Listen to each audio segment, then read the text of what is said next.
CPM തകരണമെന്ന് ആഗ്രഹിക്കുന്നില്ലെന്ന് Ramesh Chennithala. പക്ഷേ ബംഗാളും ത്രിപുരയും പാഠമാക്കണം. BJPക്ക് seat കിട്ടാതിരിക്കാനാണ് K മുരളീധരനെ നേമത്ത് മത്സരിപ്പിച്ചത്. അതുകൊണ്ടാണ് വി ശിവൻകുട്ടി ജയിച്ചത്. ഇല്ലെങ്കിൽ BJP പ്രതിനിധി നിയമസഭയിൽ ഇരിക്കുമായിരുന്നുവെന്നും രമേശ് ചെന്നിത്തല. പക്ഷേ ബംഗാളും ത്രിപുരയും നിങ്ങൾക്കൊരു പാഠമാകണം. ബംഗാളും ത്രിപുരയും കേരളത്തിൽ ആവർത്തിക്കാൻ പാടില്ല. ബംഗാളിലും ത്രിപുരയിലും നിങ്ങളുടെ പാർട്ടി ഓഫീസുകൾ BJP ഓഫീസുകളായി. നിങ്ങളോടൊപ്പം ജനവിഭാഗങ്ങൾ BJPയോടൊപ്പം പോയി. അതുപോലെ കേരളത്തിൽ സംഭവിക്കാൻ പാടില്ല. ഞങ്ങളും നിങ്ങളുമായി ചരിത്രപരമായ പോരാട്ടമുണ്ട്. LDFും UDFും തമ്മിലുള്ള പരമ്പരാഗതമായ പോരാട്ടമുണ്ട്. ആ പോരാട്ടം ഒരു ഭാഗത്ത് നിൽക്കുമ്പോഴും BJPക്കെതിരായ ശക്തമായ പോരാട്ടത്തിന് മുന്നോട്ട് പോകണമെന്ന് തന്നെയാണ് ഞങ്ങളുടെ അഭിപ്രായം.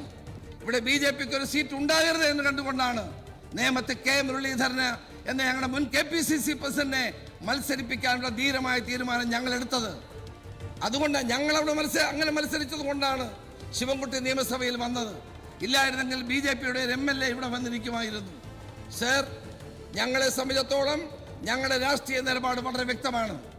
ഈ രാജ്യത്ത് BJPയുടെ വർഗീയതയ്ക്കെതിരായി, സ്വച്ഛാധിപത്യത്തിനെതിരായി, കോർപ്പറേറ്റ് വൽക്കരണത്തിനെതിരായി അതിശക്തമായ നിലപാടുമായിട്ടാണ് ഇന്ത്യ മുന്നണി മുന്നോട്ട് പോകുന്നത്. അതിനകത്ത് ഒരു വിട്ടുവീഴ്ച ഞങ്ങൾ ചെയ്യാറില്ല.